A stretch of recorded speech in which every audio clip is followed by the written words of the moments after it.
What is going on, everybody, and welcome on into episode 316 of the Garage Beers podcast, brought to you here on the OBR streaming network. The Orange and Brown Report is Cleveland's oldest and largest independent Browns coverage site. Plus, Wednesday nights, you get to hang out with us here in the garage on Garage Beers, where we're going to talk about the Browns. We're going to focus on the Browns for the first time in a while tonight. We got a great special guest coming up here in just a little bit. From the NFL, from NFL.com, NFL Network, kind of anywhere you get NFL coverage. Nick Shook is going to jump in with us here in just a few minutes to talk about the Browns and maybe some other stuff going around the NFL here this offseason. So we're excited for that. But while we are getting things kicked off, make sure you get over to the OBR.com. You hit subscribe, and you can be a part of the community over there, be a part of the discussion boards, be a part of all the great written content, and then the great content we get here on the streaming network. Again, we're going to talk Browns tonight. We're going to get into the NHL and the NBA Finals, plus World Cup kicking off. And I thought I didn't even prepare Chad for this. Chad, how much do you know about the World Cup? I haven't even introduced you yet, but how much do you know about it? It's the only soccer I watch. So every 4 years, I'm a soccer fan. Sick. Chad and I are going to fill out a full World Cup bracket tonight. Oh, wow.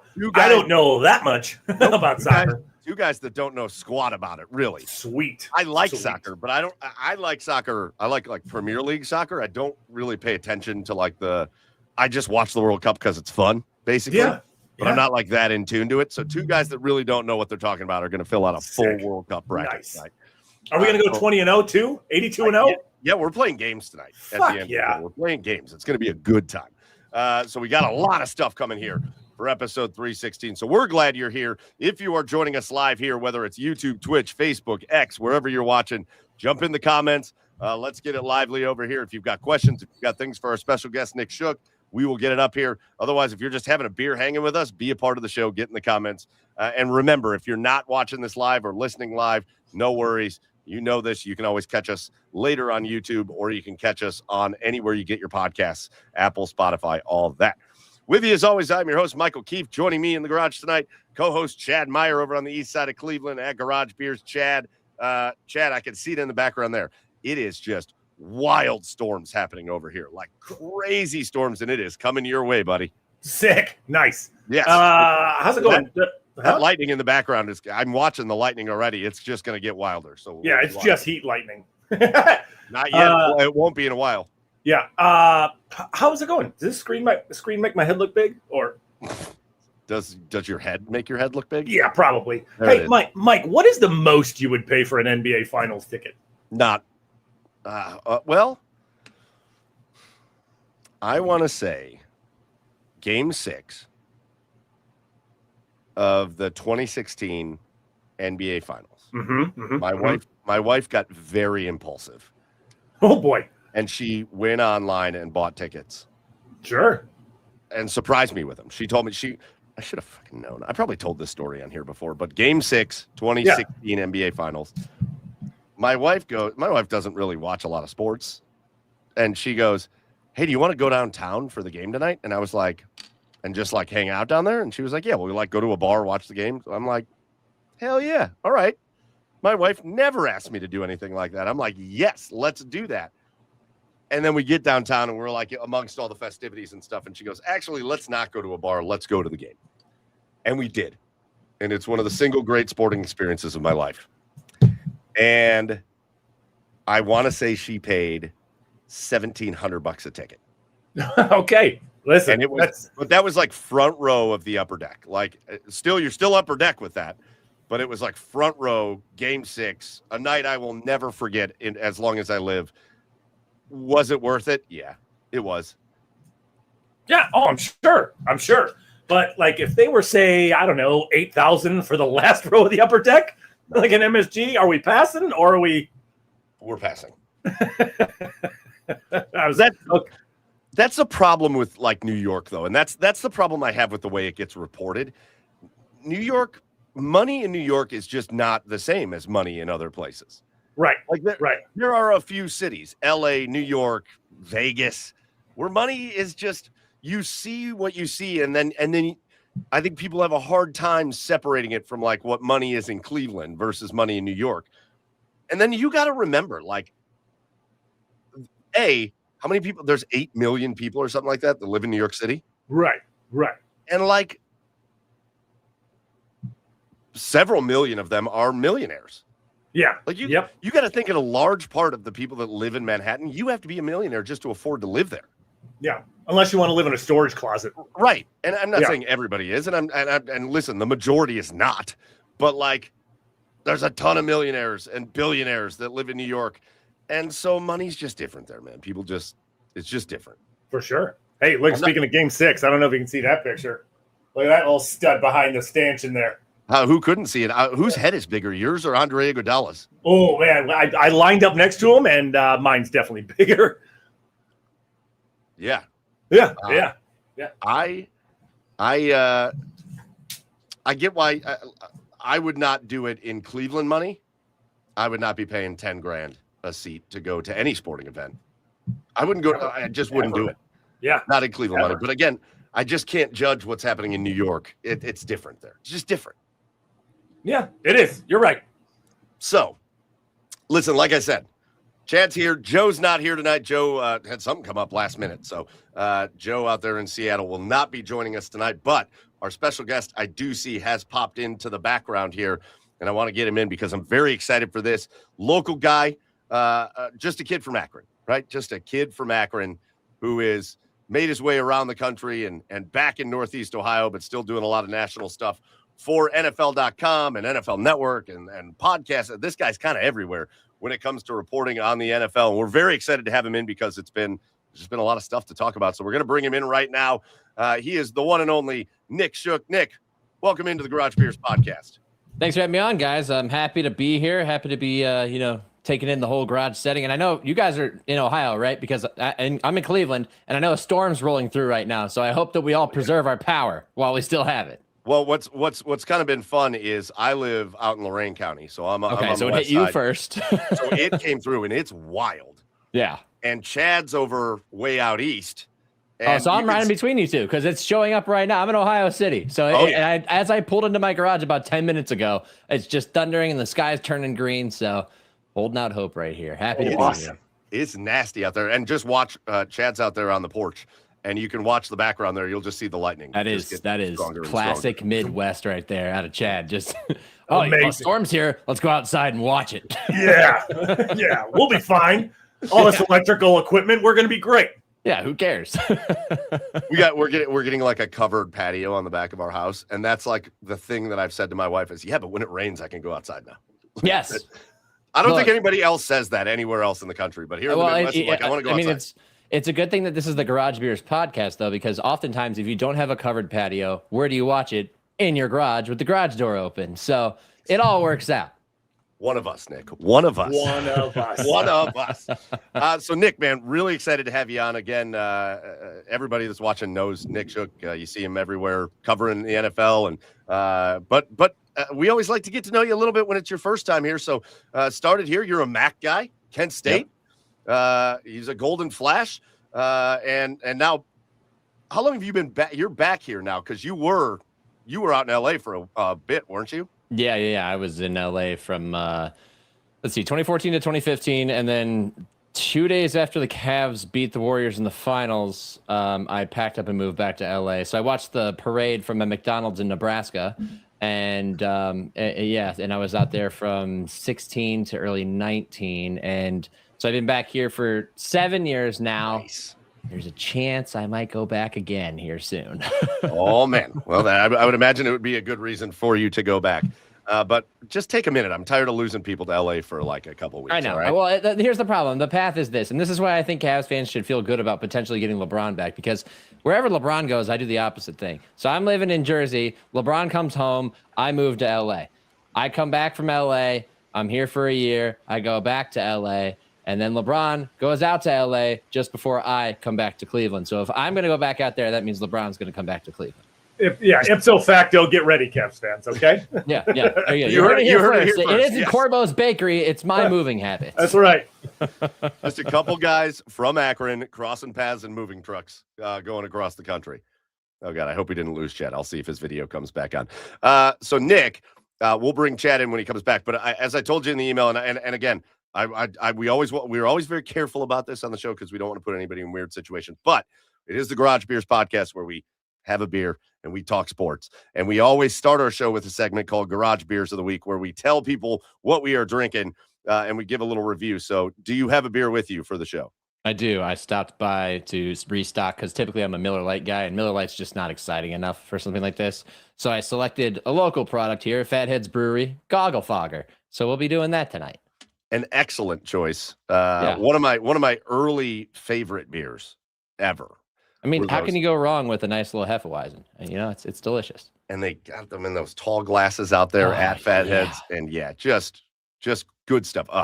I see Chad is gone from the background, so I'm hoping the power didn't disappear on him. But if we get him back, we get him back. If not, you and I are going to talk. Or he's sitting in the dark right now. Who knows? Yeah, he could be.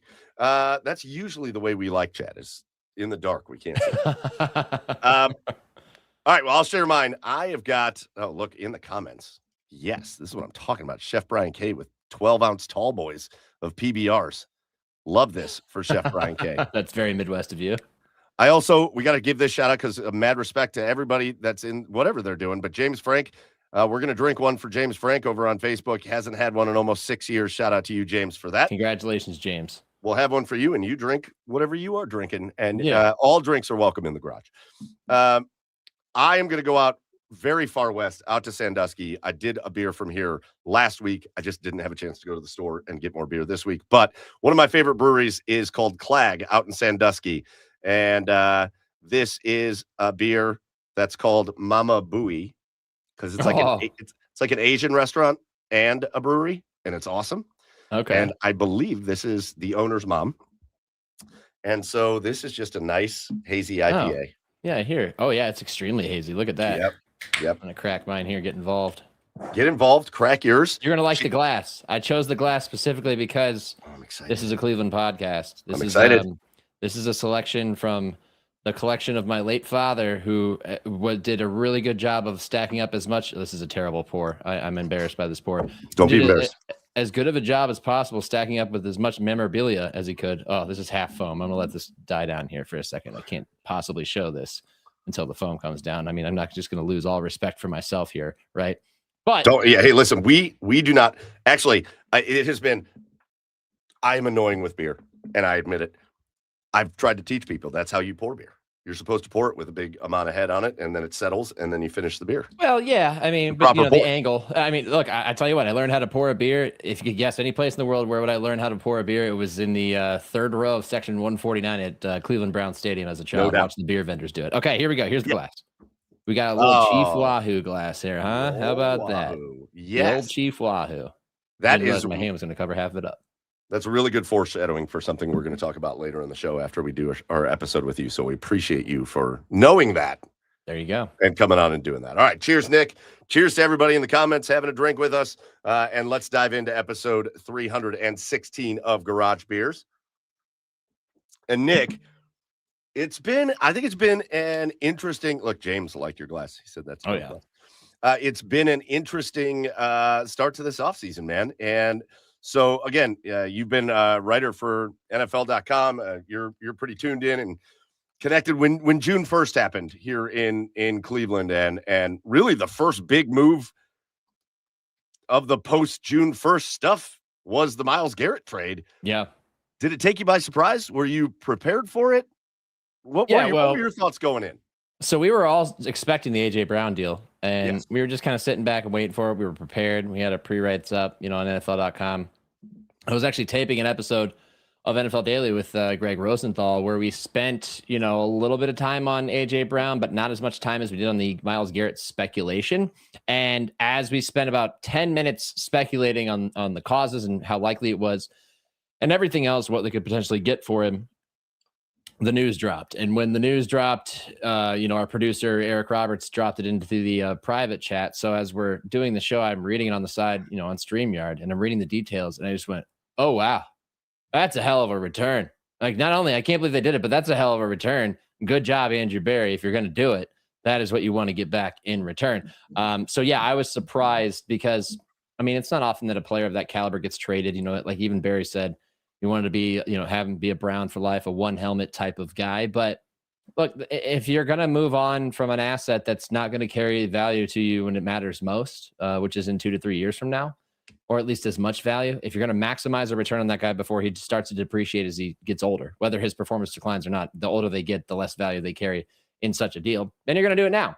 And you're really not going to consider it unless you can get an immediate replacement with the player who has a high ceiling, who is cost controlled, who is only 25 years old, who is already a top 10 edge rusher in the NFL. I mean, just go ask Teron Armstead. One of the reasons, when he said he retired, he was just happy that he never had to block Jared Verse again. Okay. That's the type of player that Jared Verse is. You can get that back and a first-round pick next year, giving you 2 to maneuver in what is supposed to be a strong quarterback class, position of need that you lack the most. And then you get a second the next year and a third the next year. I think, it's about as much as you can get. Now, everybody made a gripe about, they didn't get a second first-round pick. Yes, they did. He's wearing number 8. He stole Dylan Gabriel's number. He's Jared Verse. He's your edge rusher for the future. And he's a proven commodity, which is arguably better than a first-round pick in a future draft. So would you say, and I'm going to come back to Jared Verse for a minute, but would you say, you talk to a lot of people, a lot of national folk, a lot of people that aren't just sitting here writing about and talking about the Browns. And listen, here in Cleveland, you're here. We're going to have feelings that get involved. Anytime somebody the caliber of Myles Garrett, 23 sacks, NFL Defensive Player of the Year 2 times over, and in a storied franchise that has seen some great players come through, even though it's been generations basically since those players that we're talking about. Still probably the guy that you could say is the best defensive player that's ever played for the Cleveland Browns. Yeah, for sure. And I mean, you don't trade those guys, but they did. So would you say that's what you heard from a lot of your cohorts, a lot of your colleagues? The national press was, obviously getting rid of Myles Garrett is one thing, but we liked what the Browns did, and we understand why they made the move. Local folks, it depends on what segment of the local folks that you really talk to about this. Here we go. We got him back now. He had to go inside. Yeah, I figured I shouldn't be super accessible to the lightning in the garage. So I'm on the patio. So I moved in my actual garage. All right, now you're really living up to the name of the podcast. Yeah, now I'm true Midwestern fella. Hey, real quick before you answer that question, Nick, Chad, what's your beer? Oh, Dogfish Head, baby. Citrus Daydream Lager right there. Look at that, babe. Oh yeah. All right. Going to East Coast. I'm heading back to Delaware for vacation this year again, so I'm going to be sure to stop by. Yeah, restock it. Yeah. Okay. So yeah, back to that question, Nick. Just kind of the national perspective. Yeah. I mean, the national perspective, I think, was largely in agreement that was a good return. At least a lot of the folks that I've talked to, because of the existence of Jared Verse in that deal. You're going to have your segment of the population that wants to find a reason to be a hater, and some Steeler fans and some Raven fans and some Bengals fans got in there. Not only did they celebrate the departure of Myles Garrett out of the division, but they also were like, that's all you got for him. And you're going to deal with that. You're going to deal with the folks locally who expected to get a king's ransom for Myles Garrett without acknowledging where he is in his career timeline. He's not 24 years old anymore. And so you'll deal with that. But I think, most of the people I talked to, they largely agreed that he maximized the return on a player like that, even if it was a shocking deal. So for those people that maybe aren't as familiar with Jared Verse, obviously, now the Cleveland Browns, everybody's sitting here talking about the Rams have now the reigning MVP and the reigning defensive player of the year. The Cleveland Browns have the last 2 NFL defensive rookies of the year with Carson Schlesinger and Jared Verse on the team. The position, I've loved everything I've heard out of the guy so far, and it feels like he understands the position he is in, because you're not getting a guy that's going to have. He might be a top 10 edge rusher, but he's not going to have 23 sacks. He's not. No, I mean, one person's had 23 sacks ever, and it was the guy wearing 95 last year with an extra game on the schedule. But people are going to compare him, Nick. Like, they're going to compare him. People in Cleveland, I'm telling you, when we are 10 weeks into the season and Jared Verse has 5 sacks, again, I don't know. I'm not saying that, but that could be a thing. It could get a little ugly. It could get a little, from a fan perspective, people just not being able to hold back and be like, oh my gosh, we need 5 sacks and we're 10 games through the season or whatever. So from what and you seem very confident and happy with the return of Jared Verse, and obviously we know Andrew Berry is, But what is it about the kid that gives you such hope and such, not just hope, but such optimism for his ability to kind of be a cornerstone and a foundational piece for the defense? Because it's not so much necessarily his profile, which I'll get to. It's more about the alternative, which is that you just traded Myles Garrett for picks and you have no replacement.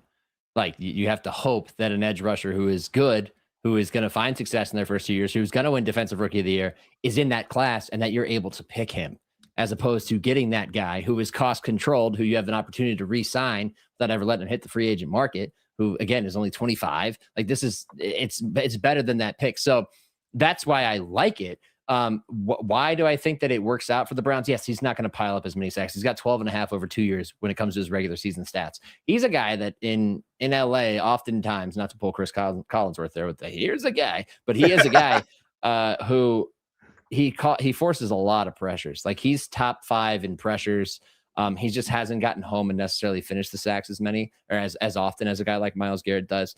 They are not the same player, profile wise, athletically, because Myles Garrett is one of one. You're not going to find another guy who is that large, that strong, and also has that type of bend versus a power player. And he's very, very good at being a power player. And again, like I pointed to the Teron Armstead, comment. Armstead was a hell of a tackle in his time in the NFL. And he was like, hey, I'm glad I don't have to block number 8 for the Rams anymore. And he finished with the freaking Dolphins. It's not like he was even in the same division. He just was happy that he didn't have to play him again. So that speaks to how much of a challenge he is to opposing tackles.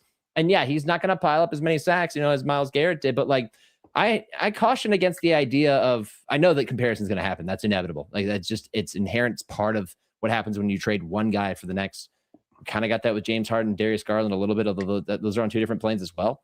But what you really should think about is, let's not compare. Let's think about the long-term plan and the fit. And let's think about 2 to 3 years. Let's, to borrow a phrase from the 76ers, to trust the process. I know Browns fans are impatient, understandably so.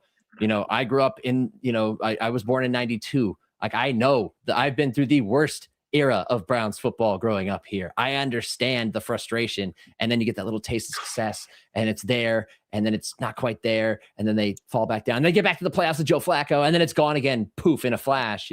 They're completely uncompetitive. And so I understand frustration for a 3rd straight year with that, but you got to see the vision here, and he is going to be a key part of that long-term vision. 2 to 3 years from now, you're going to be very happy that he's on this team, if not this year. I don't know. We talk about this with our co-host, Joe. Joe was born in 93. So you guys were about the same age. Yeah. I don't know. Chad and I are a bit older. My formative years of being a football fan were in the 80s and 90s. Okay, thank you. Cool. Awesome. So like, I saw the drive and the fumble and the Browns actually being good, which congratulations. Yes. I'm jealous of you. I remember what this city, I and Chad can speak to this too. Every Sunday, I hope you see this someday, because obviously the history. Every Sunday a Browns game was an event, but not like it is now. Now it's just an excuse to get together and whatever. No, it was an event where everybody was huddled around the TV, and people were baking dog bone cookies and bringing them to parties, and people were dressing up, and like, it didn't even matter if you were going to the game or not.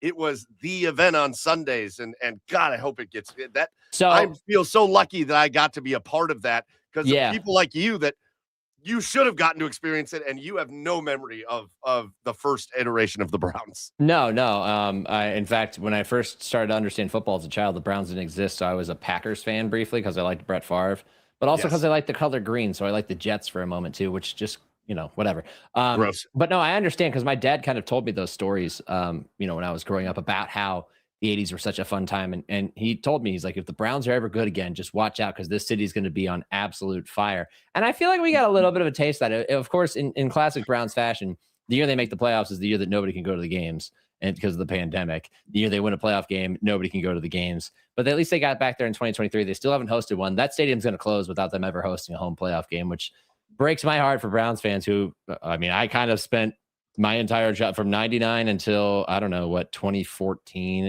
And then I went to a few games in 15, or in 15 and 16. Yeah, 15.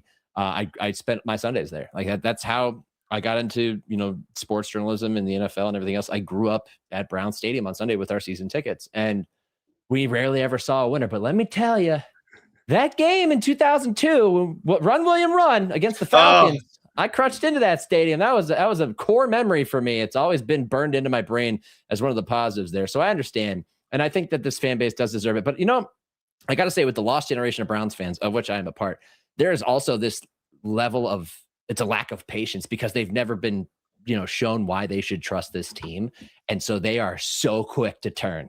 And I try to bring my friends, because in my business now, I hate to admit it, but I don't get upset when the Browns lose because I understand why. And it's part of my job to, analyze it and everything else. But I'm happy when they win. I'm especially happy for my friends because they're not going to have full blown meltdowns like they usually do. So I try to keep them level here when things happen.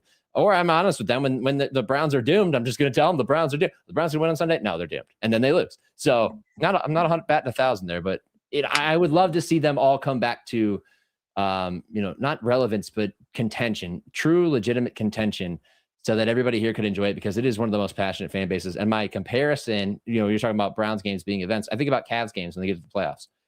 Last few years, you could tell this fan base didn't really trust how far they might go because people weren't out for those games. This year, people started to go out in the semifinals and the conference finals. I'm wearing a Cavs playoff t-shirt right now from I think it was the conference finals. That was the semifinals in this shirt. People were out and about. They were out for it. So that's my comparison. That's where I get the closest to experiencing it. But the Browns fans would blow it out of the water. But Nick, going back to what you said about the future, we love our draft picks. Why didn't we get 3 first-round draft picks? Why didn't we get a second-round pick? Nick, why didn't we get I know. Draft season's number 1 in this town. I get it. Draft season's number 1 in this town. You might have already touched on this as I was switching locations, but I'm curious. The return was obviously, I hated the return at first, but obviously that was an emotional reaction. But after I sat and thought about it for a minute. You're getting 2 firsts, a second, and a third, but you touched on it as well. It's really hard for this city to trust this team, right? And I think it like you said, it's pretty warranted because they've sucked for 3 decades. Well, and even when they've had good years, they've always followed it up with something else tragic, something else misstepping that sets this franchise back. And that's why I'm in this 2-year hiatus, right? I'm never not going to be a Browns fan, but I'm going to. I'm still. They got to get a lot of work to do to get back in my good graces.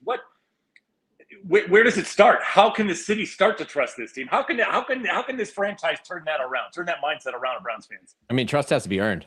I mean, the front office and the coaching staff has to earn it. Now you get a mulligan of sorts or a fresh start with Todd Monken. It's going to be tough because unless he and Deshaun, because I think Deshaun's going to win that job, unless he and Deshaun can really make some magic quickly, it's going to be more of the same old, same old. And you have that Shador faction among the fan base, which extends far beyond Browns fans.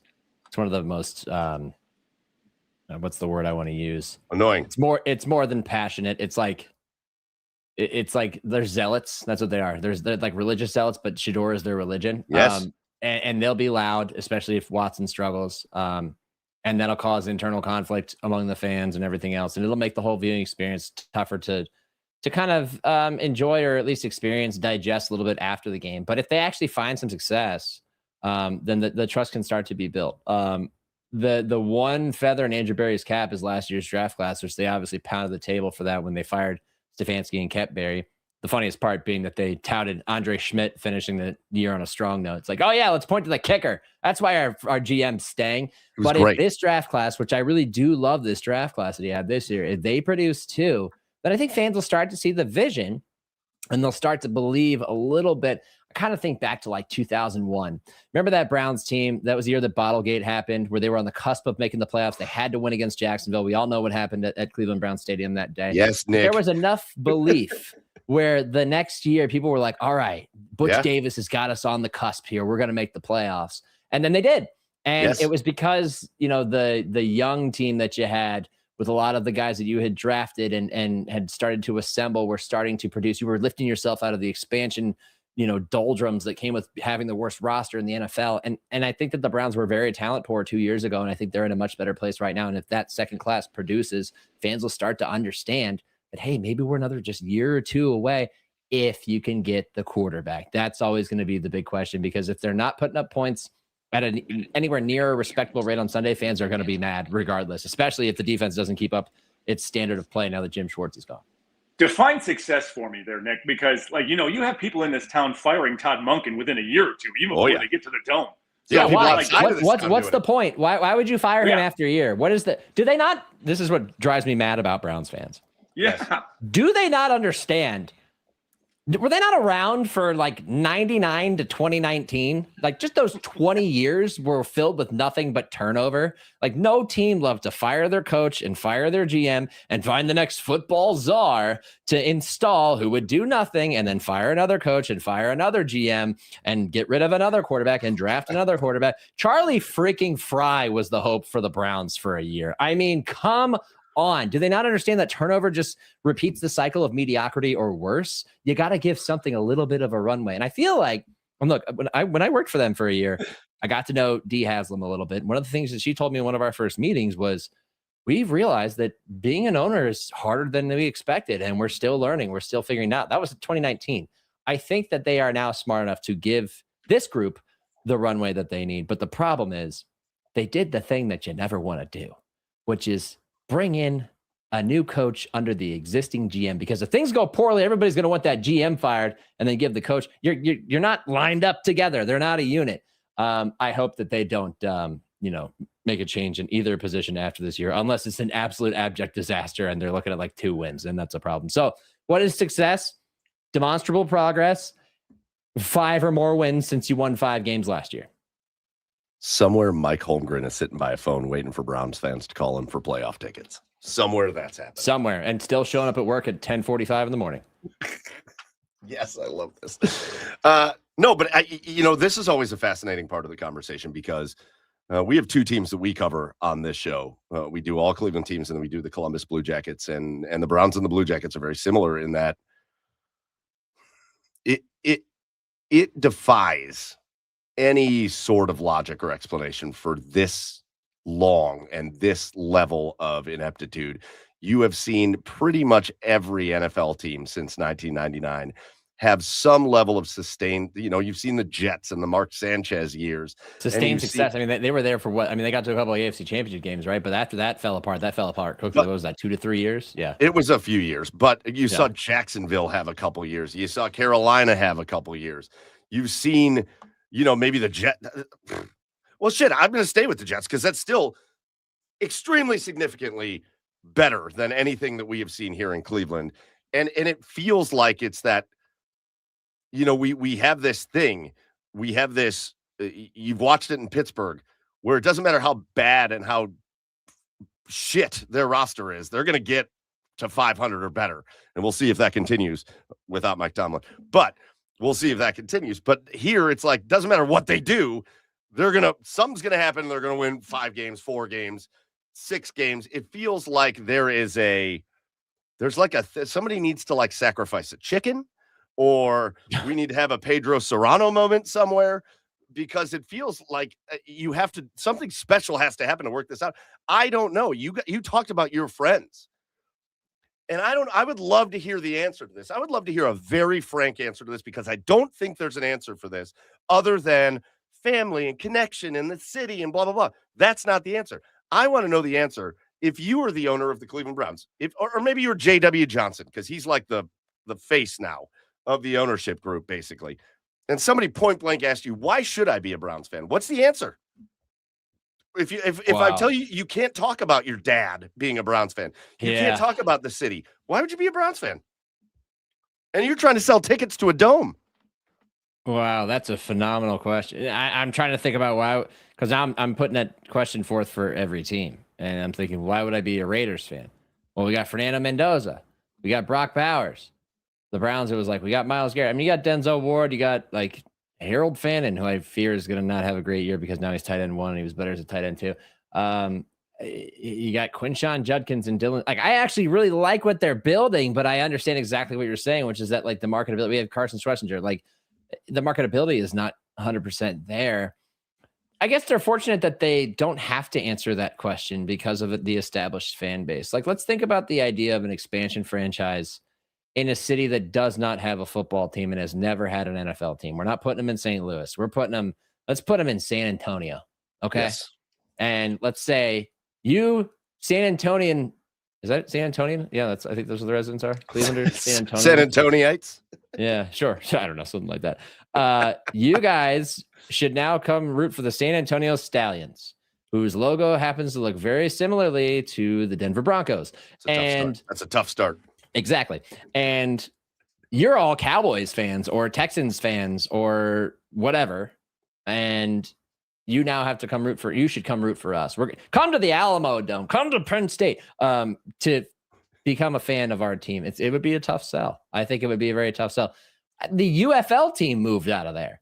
And I know it's spring football, but it's hard to get a new fan base on board. And you're thankful for the existing fan base. And you hope that most of it is rooted in that this is part of their family traditions. And that's the funny thing about Cleveland specifically is it's such a sports centric and sports dependent town and area. So much of the identity here, and I'm guilty of this as well, is built on the sports here. Yes. I have a joke where it's like you get on a flight back from somewhere else to Cleveland. You know you're going back to Cleveland because you're going to see Ohio State gear, you're going to see Guardians gear, you're going to see Cavs gear, you're going to see, and if it's near football season, you're going to see Browns gear. There was that video of the Pope seeing a guy in a Browns hoodie the other day, and he's like, "Oh, you're from Cleveland." Like it's something that you can associate with. So this is a really meandering answer, but like, yeah, I couldn't answer that like without the background of why you should be a Browns fan, except for the fact that, look, are you looking for community? Are you living in the Midwest? Do you understand the highs and lows of living in the Midwest? Every day is not 72 and sunny. And you're going to find a lot of kindred spirits here wearing brown and orange on Sundays. Oh, shit. Bugs in the garage, Chad. Bugs in the garage, buddy. It's gnat season, just right in the eye, right there. You're looking like Jabba Chamberlain over there. Yeah. Yeah. Spray down. Nah, listen, I want people to be Browns fans, but it's just when you look at it, and I'm sitting there thinking, if I'm the ownership group, I'm thinking 2029, man, we're moving into this beautiful new dome, and everything is for that. I'm very Everything excited is for that. Yeah, I'm on record. They rushed that stadium in 1999. It stinks. Yeah. It's a trash stadium. And I've been to worse, but there is not much uniqueness to it. Yes. You know what it is? They built a few stadiums similar timing wise, and they all kind of look the same. Pittsburgh, Philadelphia, those ones that kind of look the same. They're all nicer. Philadelphia's better. Pittsburgh's infinitely nicer. I think so. Pittsburgh has updated it better than the Browns did. Yeah, I would agree with that too. The Tennessee shaped scoreboards in Cleveland, it's great. Yeah. But so you're looking forward to this. And I'm yeah, right. I'm sitting there thinking, like, wasn't that a Joe Banner thing, by the way? I think wasn't he the one that was in charge at the time? Yeah, and he was like, "Oh, I did Lincoln Financial Field. Let's just do what they did." That was a really good time. That was a good time as a Browns fan. George Kokinis, all good stuff. But like, yeah, we're obviously not good on the field, but we're tumultuous in the front office. We, I'm glad.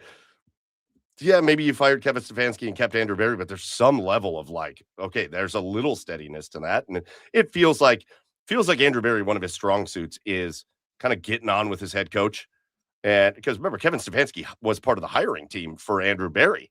Mm-hmm. He gets on well with him. It seems like they're off to a good start with Monken. I don't know. It's just it just feels like I don't have any good answers for like, well, at least they do this. And it's like, no, they don't. They don't do any of it. They don't market well. They have bad PR. They don't. It's just there's not a lot great. And I just want them to be better at everything. But when it comes to everything in general, it's going to be winning that solves everything. So, Nick, talk about just a little bit about, we talked about Myles Garrett, and we'll see what happens with the quarterback. Right now, it feels like they have two guys that they do not want to decide between, and that is not great.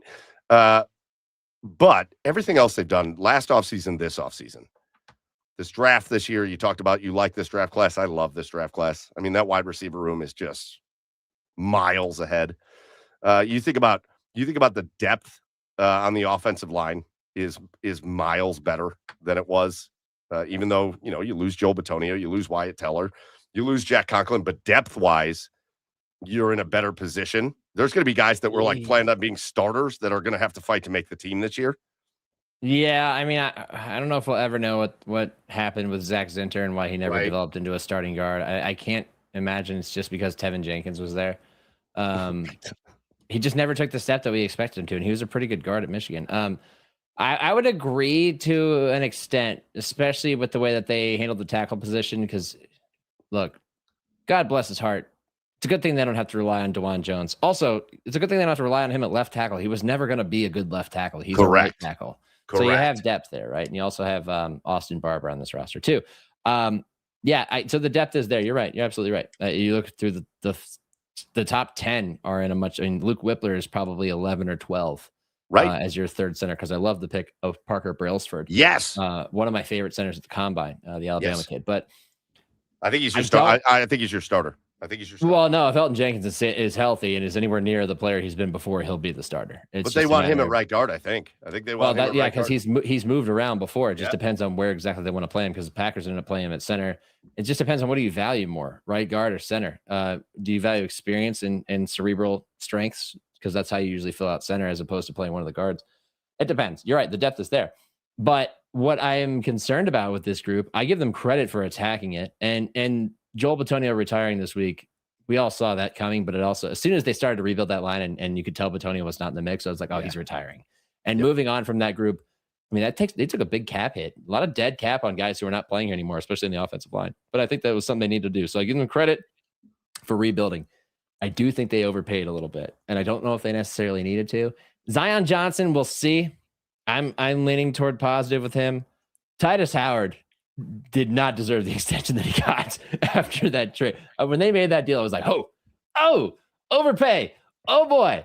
But hopefully they can coach around it and it'll be okay. I would love to see this group gel early, because I think that any quarterback they put back there needs to be protected.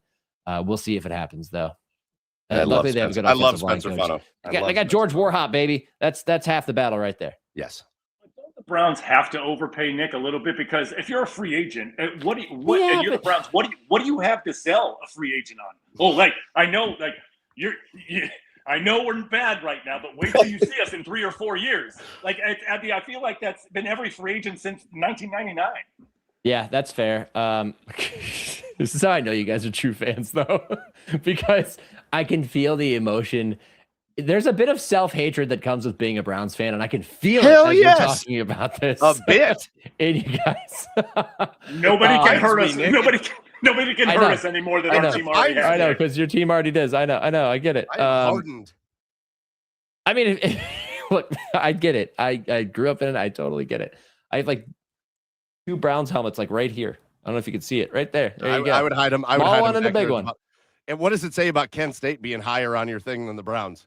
Well, because I don't need an NFL team on my backdrop when I work for the NFL. We got to stay, neutral here. But go Flashes, baby. Go Flashes. Especially my virtual Flashes on College Football 26. Anyway. Let's go. Twitch. Check it out there. To get back to the question, though, it's do they have to pay the tax? The team that really had to pay the tax in free agency this year was the Las Vegas Raiders. And you can see it in Tyler Linderbaum's contract. I mean, they paid him $8 million more than the next highest paid center. Then that was never going to be necessary anywhere else. But that's the tax they had to pay to get him there. I don't think they had to do the same thing in Cleveland. I just don't. It would help a lot if they had a quarterback. I can tell you that right away. I think about A.J. Brown and the teams that he listed he wanted to go to, and all 4 of them had good quarterbacks. I think it was Buffalo, Kansas City, the Patriots, and there was another, I think the Rams. And they all have good quarterbacks. If you do that, you solve a lot of your problems. The Browns haven't had that. They got rid of the one guy, the good guy that they had, because he refuses to sit down when he's injured, which we saw that last year in Tampa as well. I really wish Baker would just take a rest and let himself heal. And maybe he will after this year, considering it's contract year. So there's been no stability at the position. So, of course, your reputation is going to be poor. And, they do. I guess there's a little bit of a tax they have to pay, but I don't think it's as nearly as much as some of the other teams. It's a little bit overblown, and that's where the self-hate comes in. Sure is. All right, Nick, I'm going to ask you one more question. We're going to let you get out of here, but just away from the Browns for a little bit. I think one of my favorite things about the NFL, I think, you'll see teams that'll have their dynasty runs, Kansas City and New England, but it's fairly organic.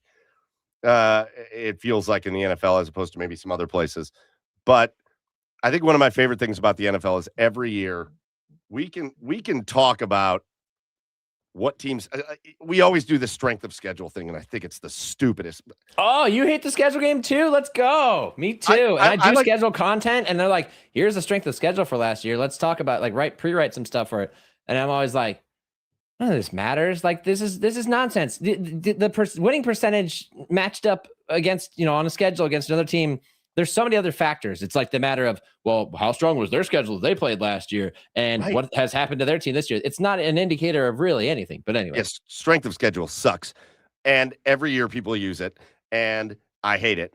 But one of my favorite things is just the amount of every year it feels like there's just a boatload of teams that made the playoffs the year before that didn't make it this year, and vice versa. So, Nick, just away from Browns for a minute, because you cover the NFL in total, who do you think are maybe the three prime candidates that were playoff teams last year that won't be this year, and who are the three prime candidates that'll take their spot?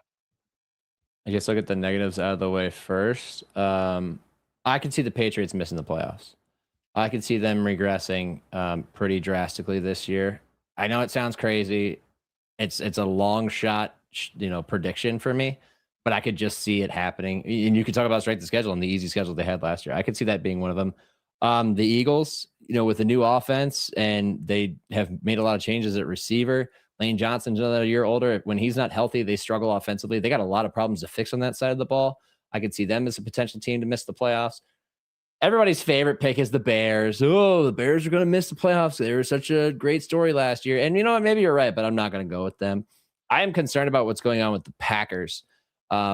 They just felt like a bit of a dysfunctional operation by the end of the season last year. And Matt LaFleur admitted people were not happy with their roles. And you saw guys like Dontavian Wicks get sent elsewhere, and they're kind of stripping it down the studs and starting like it's the first year on installs, which they just completed all that in this past few weeks.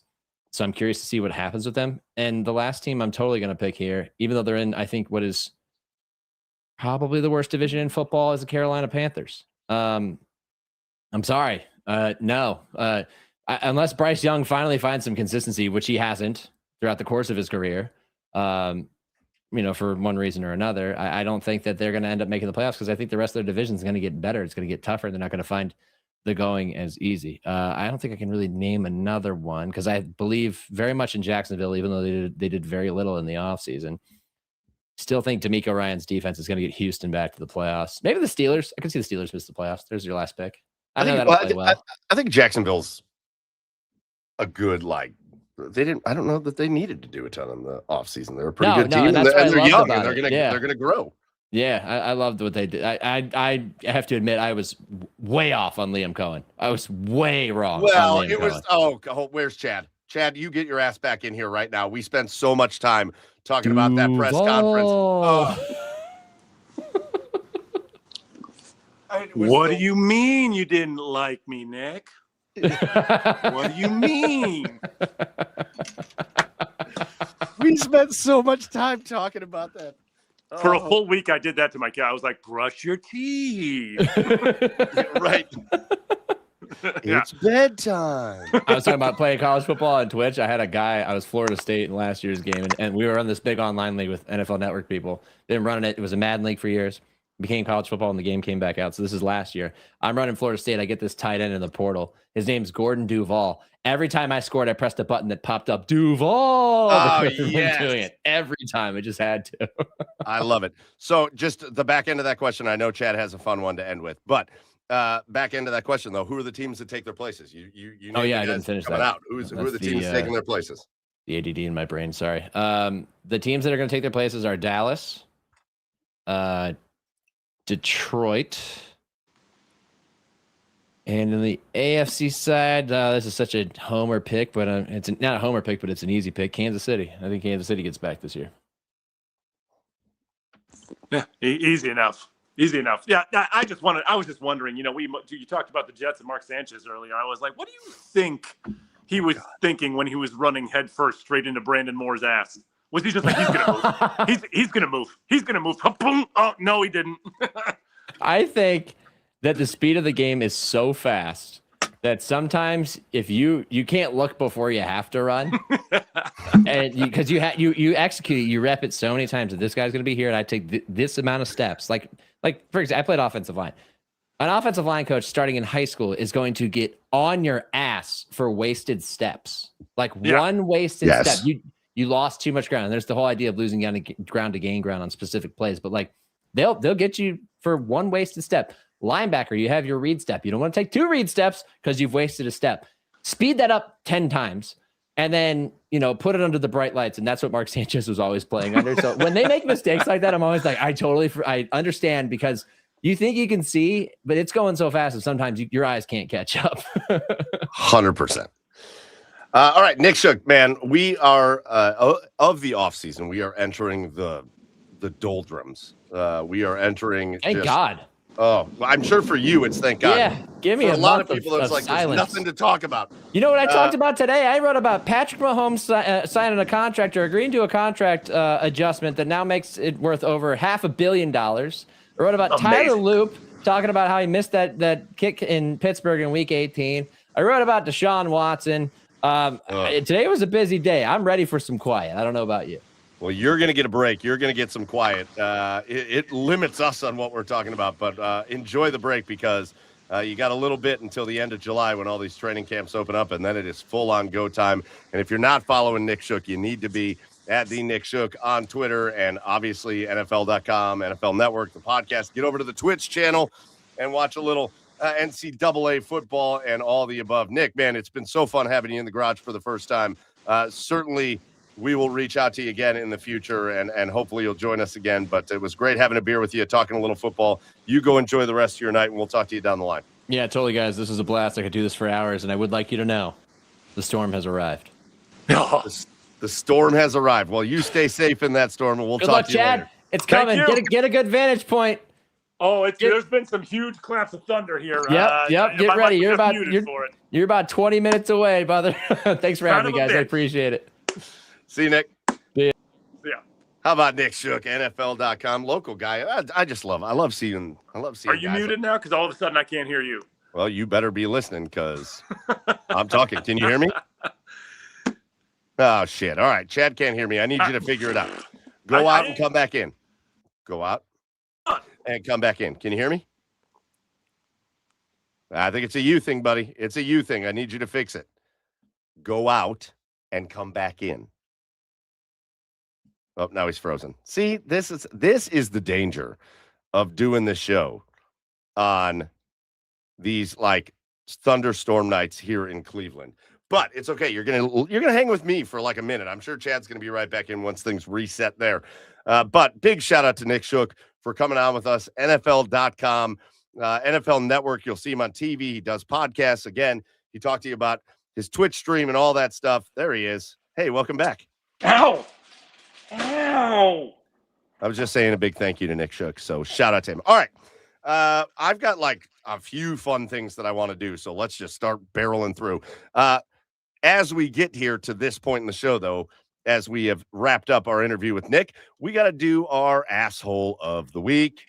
And I will start us off with our asshole of the week. Our asshole of the week segment is just where we call somebody out that deserves to be called out for just being an asshole this week. And I am calling out, and I made a whole long video about this on TikTok, but I'm going to call it out again. And this was what Nick Shook foreshadowed when he had his Chief Wahoo glass. There is this creator on TikTok and on the social media platforms named John Barrett, and he's an asshole.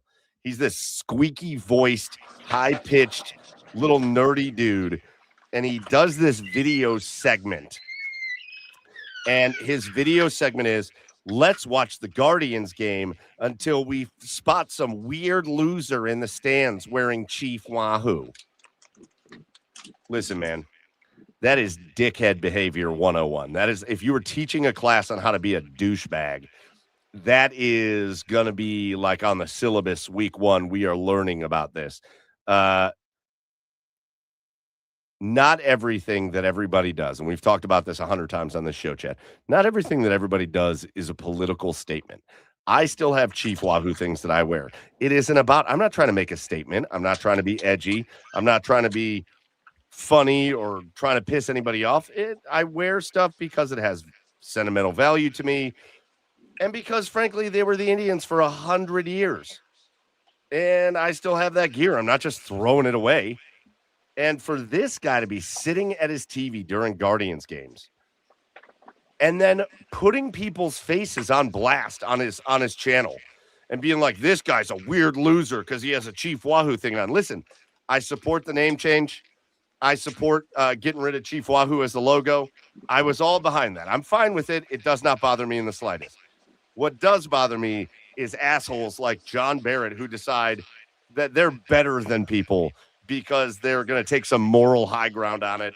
That's an asshole of the week, and that's that guy's going to be a perennial asshole. Perennial asshole, John Barrett.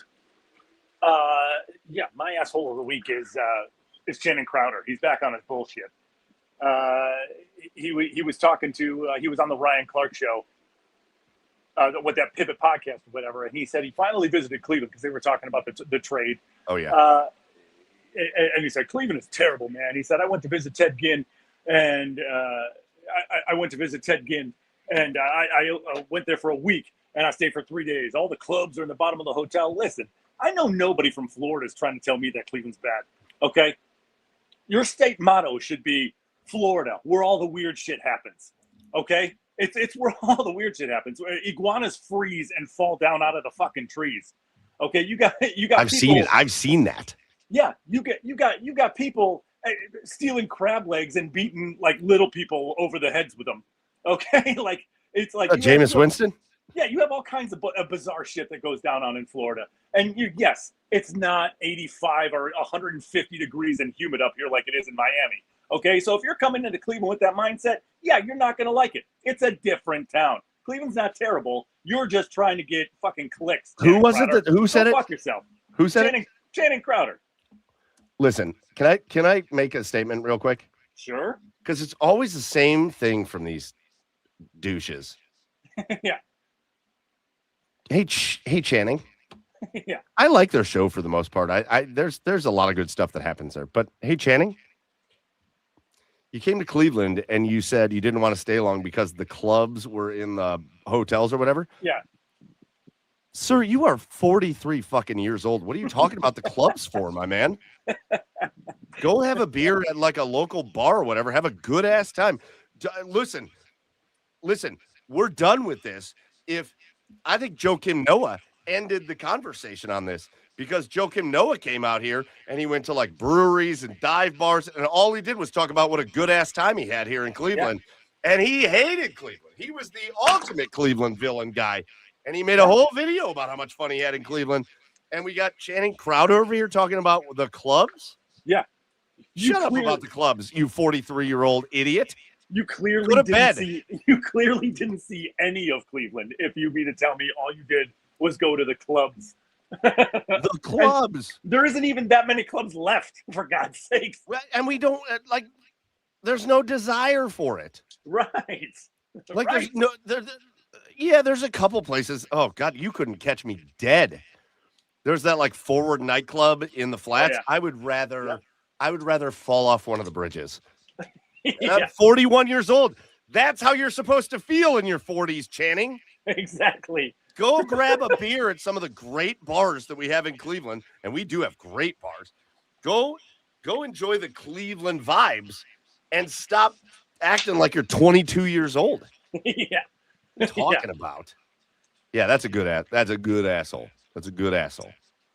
Yeah. All right. What are you doing? Are you getting back on your computer? Yeah, I'm trying to set back up and then click off and click on right away. If you could do that, it'd be great because there's this little echo that's happening, but it's better than having you mute and unmute because then there's a delay. The storm is still going on, but you're fine. You're safe. We're gonna give it a go. Just get on your computer and let's do this. All right. We're going to do a couple quick hitters, then we're going to play a couple games. So, and if you have an asshole of the week, please throw it in the comments, and we'll throw it up there. Sean seconded my asshole of the week on that guy that makes the weird loser Chief Wahoo thing. Ugh. What an asshole. Browns Bandito has a message for Channing Crowder. He says, keep my city's name out your mouth. I love that from Browns Bandito. Chris rock slap. You got rock slapped. All right, so just quick hitters on two of the other biggest things going on in sports right now. NBA Finals, man, things are getting wild. The San Antonio Spurs are kicking the shit out of the Knicks tonight. Like I think at halftime they're up by like 25. It's like 71-46. They are kicking the shit out of the Knicks, and I didn't see it coming. And I there's a real good chance we were going back to San Antonio tied 2-2, and it looked like the Knicks were going to walk away with this series. So what a show of effort by the San Antonio Spurs. And now it's going to be the Knicks that have to respond and show that they have some kind of grit and mettle and ability to come back in that series. And I don't know if they do. The Knicks have not faced any adversity whatsoever, and now they're going to face it. I'm gonna post a controversial opinion here. Okay. I'm rooting for the Knicks. Okay. Not because I like the Knicks, and it's not because and I've done this before. A lot of times I have rooted for teams that beat my teams because at least that way I can say we lost to the champion. I think there's some kind of validity there. It's not about that, though. When the Eastern Conference Finals was going on, there was so much like condescension that was happening because it was the Spurs and Thunder playing in the West and the Cavs and the Knicks playing in the East. And I just kept seeing all these people online being like, the Spurs and the Thunder are watching this Cavs-Knicks series like, oh, yeah, whoever wins this series is just going to like sweep their way to an NBA Finals championship. And it was so snobby and like acting like they were just far superior and far better that it made me feel like I don't give a shit who comes out of the West. I know we're losing to the Knicks. I hope the Knicks beat the shit out of them because of just how arrogant everybody talked about the teams in the West. And I felt pretty damn good, Chad. After games 1 and 2, I felt pretty damn good that, all right, the Knicks are just going to run away with this. But man, oh man, what a showing by the Spurs. What a showing by the Spurs to come back and they're a half away. Now we've seen the Knicks erase some wild deficits, so this game isn't over by any stretch. But if the Spurs go into Madison Square Garden and win 2 games, we're in a best-of-3 series for the championship. Look, to beat the Spurs, you've got to make shots, right? Because I mean, the Spurs have the ultimate eraser in the middle, in the paint, right? So it's very tough to drive on these Spurs. And for the first 2 games there, I mean, throughout this entire playoffs, the Knicks have been really good at making shots. Whether it's Jalen Brunson, OG Anunoby, Josh Hart, Landry Shamet, whatever the hell his name is. Hold on, sorry, Chef Brian K.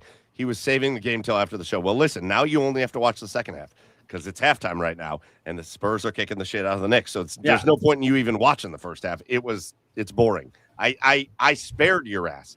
I didn't spoil anything. I spared you. You're welcome. Yeah, and as always, like the Spurs were either whether it was the Spurs or the Thunder, this was always going to be the best defensive team the Knicks have faced in this entire playoff. So. Going into this series with how hot the Knicks were, again, you got that ultimate eraser in the middle, and you got a 7'11" fucking guy, alien, just who can basically play almost any position on the floor. So I guess I should say it doesn't surprise me because you think about it, the Spurs were up in each of these games, right? The Spurs had a chance to. It's not like the Knicks dominated. Right, the Knicks made a great comeback, but it's for the most part, it's not like the Knicks have dominated each one of these games. So yeah, I guess I'm not surprised that the Spurs have come back and are possibly going to tie this series. 100%. We'll see. Again, if the Spurs just do what the Cavs didn't do in Game 1 of the Eastern Conference Finals, the Spurs just come out and play smart basketball. They'll win this game, and then we'll be going to Game 5 in San Antonio, tied 2-2, and that is awesome. And that segues us into the other finals that are going on right now, which is in that exact spot. The Vegas Golden Knights, the Carolina Hurricanes. What a series that has been, and it has been a flipping series. There have been times where the Golden Knights have looked just infinitely better than Carolina. There have been times where Carolina has just dominated those games, and everywhere in between. And it has been overtime winners. It has been, I mean, that run, Game 3, I thought Carolina was going to run away with the series because Game 3, when Vegas was up by 4 goals and Carolina just erased it, just like 3 goals in like a minute. And then they scored the equalizer, and Vegas wound up winning it in overtime. If Carolina would have won that game, Game 3, I think it would have been Carolina in 5. But Vegas finds a way to win it, and then And then I think, oh my God, how does Carolina bounce back from that comeback? And then they still lose, and then they do bounce back, and they win game 4. These are two teams that are playing. I think these two teams are playing the peak of hockey right now. Oh, yeah. These are two teams playing absolute peak hockey. These are the absolute two teams that should be in the finals, and they are putting on a show, Chad. Yeah, honestly, I can't predict these next 3 games because just when I'm about to anoint Vegas, the Stanley Cup final winner, Carolina makes the furious comeback. Yes. Right. And just when I think Carolina is going to, Vegas dominates. Like these teams are in the ultimate back and forth in every one of these games. Well, I think it was game 3. Mitch Marner scores the quickest hat trick in Stanley Cup Finals history. Oh my gosh. Vegas is up 4-0. And then Carolina proceeds to score 3 goals, the quickest 3 goals in Stanley Cup Final history in like 45 seconds. So this series is on crack. I need 3 more of the games. I need this to go 7 because Can this is. Can we make it a 9-game series? Yeah, because this is just too much fun, and it just go. If you're watching these finals at all, whether Vegas is up 4-0 or Carolina is up 4-1, 5, do not turn it off because it is not over. Okay, it just feels like whatever team decides that they're going to put a full 60 minutes together. Yeah. Is going to be the team that wins because you get these teams that get out to these leads and then they just foot off the gas. Yeah. And the other team is not against us. You're not going to do that. And boom, they're right back in the game. Exactly. It is awesome. It is awesome. Crazy. Who's your pick? Who's your pick? God, I don't have. I'll give you mine. I'm annoyed by it, but I'm going to say Vegas. I want Carolina to win. I'm going to say Vegas because I think Vegas has looked better for more of the series. I think Vegas has disrupted what Carolina wants to do more than Carolina has disrupted what Vegas wants to do. I agree, and I said in my original prediction it's Vegas, so I'm going to stick with Vegas. But if Carolina ends up winning this series, I will not be shocked. No. in the slightest. That's not really a prediction. That's just me saying if I had to analyze it a little bit. That's if you're putting a gun to my head, right? Because I agree. I think Vegas has dominated more of the play. Yeah. But the little lapses that Vegas makes, Carolina makes them pay, and they make them pay big time. There isn't an outcome that could happen for the remainder of this series that would surprise me. No. It could be Vegas in 6 or 7. It could be Carolina in 6 or 7. I wouldn't be surprised by either one of those. Nope. So it's been awesome. All right. We're going to play a game, Chad. Excited for this. So excited for this. Ooh, the World Cup starts tomorrow. You got a USA shirt on. Yeah, USA Gold hockey, baby. Oh, you got USA Gold hockey. I got the USA, one of their old kits. I don't know what it is, but USA Soccer World Cup starts. And to be honest with you, it's a saving grace because think about where we're at. Yeah, for sure. Where we're at right now, we are about to be done with the NBA and the NHL. Yeah. Obviously, we're about to be in the middle of nothing happening in the NFL until the end of July. Right. And so and it is mid-season baseball. Which is fun. I like baseball. It's fun, but there's no real excitement to it. These games are just you could go on a 20-game win streak and set yourself up for the playoffs. You could go on a 20-game losing streak and put yourself out of playoff contention. Otherwise, nothing really matters at this point in the baseball. No. So you just kind of want to tread water until. That's right. We got the World Cup, and it starts tomorrow. And so, Chad, we're going to do this quickly. I'm going to walk us through it quickly. Chad, neither you nor I are experts on the World Cup. Not a single solitary. We are not experts on these teams. Yeah. You know what we're going to do? We're going to do the Garage Beers non-expert World Cup bracket challenge, and we're going to work our way all the way to a winner. And so, again, if you're not familiar with soccer, World Cup. Bam! That's good thunder right there. That's good thunder. It's a solid clap. So the top 2 teams of every group make it to the knockout stage, plus the top 8 third-place teams, okay? So Let's run through it fast, Chad. Okay. Group A is Mexico, South Africa, South Korea, and Czechia. How do we have this going? Wow. Yes. Okay. So Who's here. your winner? Who's your winner? Who's my winner? Of course, it's going to be Mexico. Yeah. All right, I don't think that at all. No, you don't. In the Wow. slightest. What's your reasoning behind it? Mexico is going to really struggle to score goals. They're not going to score a lot of goals. Wait, you sure sound like you know a lot for someone who doesn't know a lot. I do know a bit. Okay. This isn't fair. I think your winner, I'm going South Korea. Okay. They perform, the Korea Republic. They perform when it comes to the world title stuff. Okay. And I think Mexico is going to be a third place team. Okay. I would say Czechia. I think the European team, they play a much tougher, when they're playing like European football, it is much tougher than what Mexico has to deal with. Okay. So I'm going. Can you get on board with that? Yeah. Yes. Czechia, Mexico, South Africa. No, Yeah, you got to say it's South Africa. They're very bad, and this is not rugby. So I was saying if this was rugby, it would be first place. Mexico, again, a host country, though, so maybe that'll come into play. We'll see. Okay, all right. Canada, another host country. Yes. Bosnia and Herzegovina, Qatar, and Switzerland. Is Bosnia still at war? I don't think so, man. That was like 1993. All right. I'm going to let you just pick this one. Switzerland. I'm going to pick them to finish first in that one. 100% the right choice. Next. Yeah. Okay. Canada. 100%. Oh, you're killing it. And then Bosnia and Herzegovina. You're killing it. You just and then Qatar. That is my exact pick for Group B. Let's go. Nailed it. All right. This is a fun one because we got Brazil, Morocco, Haiti, and Scotland.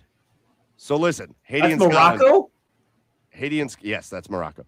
Why is it M-A-R? Did they redo the spelling? It's like the international spelling. All right. This is going to come down to Brazil and Morocco. Yeah. And I'm picking Morocco. Okay. And here's my reasoning. Yes. Brazil on a national level, an international level, an international scale. Okay. They always start these tournaments slow. They always come out, and I think it's Brazil-Morocco the first game. Yeah, I think Morocco is going to get them the first game. They're still going to advance. Oh, yeah. I think Morocco is going to get them the first game. And then I think Morocco is going to blow through Haiti and Scotland. And Morocco's probably the best African team that's out there. Okay. So I'm going Morocco to win this stage. I got Brazil coming in second. Over or under 15 Ronaldinho flops in that first game? Well, under. Okay. All right. I'm going to go Scotland, and I'm going to go Haiti coming in last place. But congrats to Haiti for making it. With my daughter really into soccer now, I'm kind of actually I'm gonna start watching a lot more of this. I'm gonna let her stay up for games and as you should. This is a blast. All right, Group D, we got USA. We got Paraguay. We have Australia, and we've got Turkey. This is very interesting because Paraguay is better than they've been in a long time. The South American side, Australia kind of sucks. But Turkey is a European side, and the USA hasn't beaten a European team in 1,000 years. So, Chad, let's go through this one together because you're making me laugh here because you're like, we're going to do the completely non-knowledgeable World Cup bracket. I know, but I know a thing or two. I know a thing or two. Okay. I couldn't tell you a player that plays for Paraguay. That's what I don't know. Yeah. I know about the team. I don't know about the guys. All right. Isn't Australia usually pretty good? They can be, but they're not right now. Okay. This is not one of their better teams. So Paraguay, I'll go Paraguay. You're gonna go Paraguay first. Yeah. We're gonna hash this out together. Turkey second. USA third. Australia fourth. Yeah. I mean, until USA proves they can do it, why would I pick them? I agree, but I do think this is set up for them. Okay. Because Paraguay is one of the better teams that they've had in a while, but they're still not a powerhouse. Sure. The U.S. hasn't beaten a European team in forever, but Turkey is not. It's a pretty good Turkey side, but it's not like a typical European team. Okay. So I'm going to tell you what, man. I'm going USA. Wow. I'm going USA to win it. Wow. If you want to totally disagree with me, I don't want to just be the guy that makes the pick. Yeah. I'm going USA. I'm going Turkey. I'm going Paraguay and Australia. Okay. Well, is Brad Friedel still in goal for the USA? Totally. Okay. Alexi Lawless going to be out there? Sick. Okay, yeah, USA is going to win. All right, let's do it. Yeah. This is how I think it's going. But All right. does it automatically populate the winner? Like, what is that? Well, it automatically populates the last two because once you pick the third, then it knows what the fourth is. Oh. All right. So this is fun. This is Germany. Yeah. This is Curacao. Wow, last. This is Cote d'Ivoire. What the hell is that? The Ivory Coast. That sounds like a perfume. They are usually a pretty fantastic soccer nation. Cote d'Ivoire. And we have Ecuador. This should be the easiest one we pick. Like Johnny Depp is in a cologne commercial right now for Cote d'Ivoire. All right, Chad, pick it. When you can. when you want to play World Cup soccer, you go to Cote d'Ivoire. Cote d'Ivoire. Cote d'Ivoire. The smell of the World Cup. That is where the rum is. All right, Germany first. Yes, 100%. Always. Ecuador second. 100%. Ivory, Cote d'Ivoire. Cote d'Ivoire and Curacao. Well, I like that. I like that. And really bad eggs. All right, the Netherlands, Japan, Sweden, and Tunisia. This is a tough group, man. That's this a is tough group because Japan's one of those Asian countries that they step it up when World Cup comes around. Have you seen the Netherlands fans? I think they're playing in Kansas City. Yeah. Have you seen the? Seen them, of course. Take over the streets? And strictly because of that, I'm picking them first. I'm going to pick this group. You stupid idiot. Oh, fuck off. You big jerk.